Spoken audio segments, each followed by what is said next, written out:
వీరాణ బస్తీల పోరాట బస్తీ JAC committee నుంచి మరి నా ఉద్యమ వందనాలు.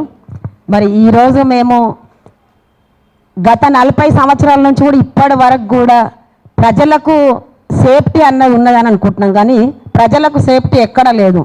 ఏ ప్రభుత్వం వచ్చినా కూడా ప్రజల కోసం ఆలోచిస్తారు, ప్రజల కోసం పనిచేస్తారు, ప్రజల కోసమే ఉంటారని అనుకుంటున్నాం. కానీ వాళ్ళు ఇప్పుడు వచ్చిన ప్రభుత్వాలు ఏం చేస్తున్నాయి అంటే వాళ్ళ కోసమే ఆలోచిస్తున్నాయి. వాళ్ళ డెవలప్మెంట్ కోసం, వాళ్ళ ఫ్యామిలీల కోసం. మరి ఫ్యామిలీలన్నీ ఓట్లు వేసిన వాళ్ళందరి కోసం మరి ఎవరు ఆలోచించాలి? ఓట్లప్పుడేమో ఎట్లా ఉన్నా కూడా వచ్చి ఓట్లు వేయించుకుంటారు. మరి ఆ బస్తీ వాళ్ళకు కూడా మీకు ఇండ్లు కట్టిస్తాము, మీకు అన్నీ అని చెప్తారు. ఇప్పుడు ఇదే చూడు, బాపుఘాట్ నుంచి నాగోల్ వరకు ఒక 56 బస్తీల సమస్యలు. మళ్ళీ 56 బస్తీలను ఎప్పుడు చూడు వాళ్ళకు ఇండ్లు కట్టిస్తాము, వాళ్ళకు ఆ రోడ్లు వేసే వాళ్ళకు సంబంధించి, ఇంకా వాళ్ళకు ఇళ్లలో పనిచేసే మహిళలకు, ఆటోలు నడిపించే వాళ్ళకు, ప్రతి ఒక్కరు కూడా వాళ్ళకి లోన్లు ఇస్తాం, ఇండ్లు కట్టిస్తాం, ప్రతి ఒక్కరు మేము ఇస్తామని చెప్తారు. కానీ ఇప్పుడు ఏం చేస్తున్నారు? వచ్చి ఇప్పుడు 2 సంవత్సరాలన్నర అవుతుంది, వచ్చి ప్రజలందరినీ టెన్షన్లు పెట్టడం. ఇప్పటికే బస్తీలలో ఉన్న వాళ్ళందరికీ కూడా వాళ్ళకు బీపీలు, వాళ్ళకు షుగర్లు, హెల్త్ ప్రాబ్లమ్స్తోని వాళ్ళు మళ్ళీ సింగిల్ ఉమ్మని ఉన్న వాళ్ళు కూడా చాలామంది భర్త చనిపోయిన మహిళలు వాళ్ళ ఇళ్లలో వాళ్ళ పిల్లల్ని చూసుకోవడం, వాళ్ళు పని చేసుకోవడం, మళ్ళీ వాళ్ళ కోసం వాళ్ళు ఆలోచించుకోవడమే చాలా కష్టమైన పరిస్థితి ఇప్పుడున్న తెలంగాణ పరిస్థితిలో.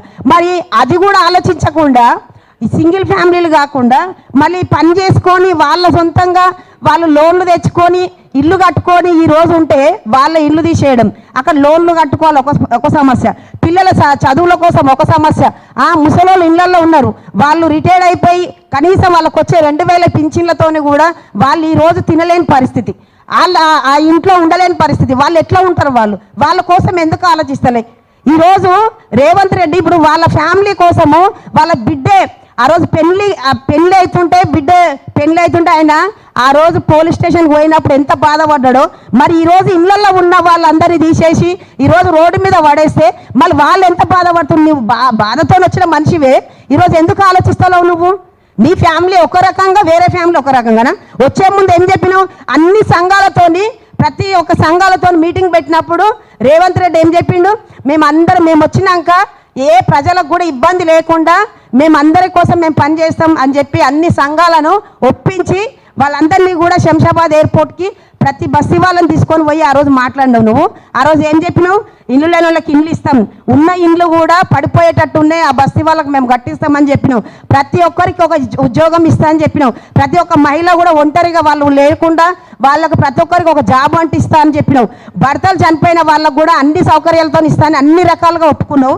ఈరోజు రాగానే సీటు మీద కూర్చోగానే ఈరోజు వీళ్ళందరూ మూసి పక్కన ఉన్నారు, వీళ్ళందరినీ తీసేయాలని చెప్పేసి వరదలు ఎప్పుడు నేను చిన్నప్పటి నుంచి చూస్తున్నా, నేను 13 సంవత్సరాల నుంచి చూస్తున్నా, ఇప్పటి వరకు కూడా అక్కడ వాటర్ వచ్చి ఏ ఒక్క ఇంట్లో మనిషి చనిపోలేదు.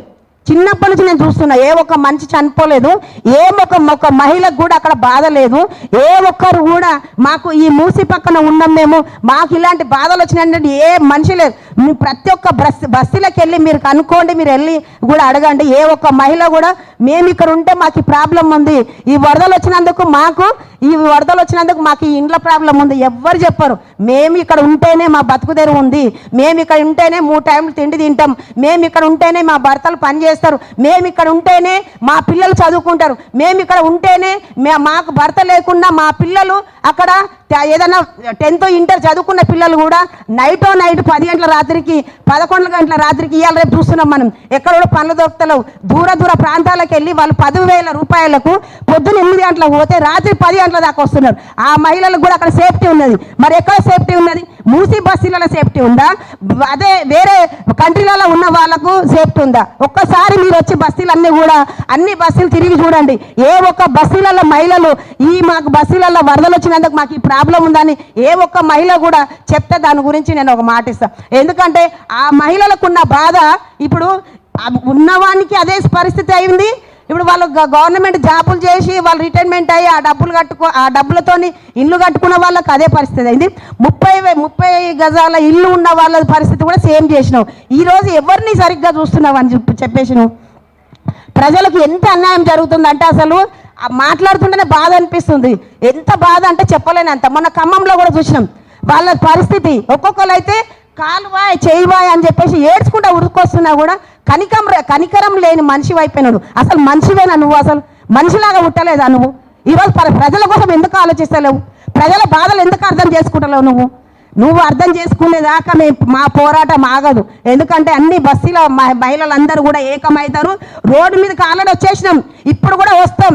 ఇంకా రోడ్డు మీదకి వచ్చి నువ్వు దిగేంత వరకు కూడా మేమందరం కష్టపడతాం. ఎందుకంటే 30 ఏళ్ళ సంది ఆల్రెడీ మేము ఏగుతూనే ఉన్నాం. ఇవన్నీ తీసేస్తామని చెప్తున్నారు. కానీ వాళ్ళ కష్టంతో వాళ్ళు కట్టుకున్న పైసలు, ఏ గవర్నమెంట్ వచ్చినా కూడా మాకు ఎవరికి డబ్బులు ఇవ్వలే.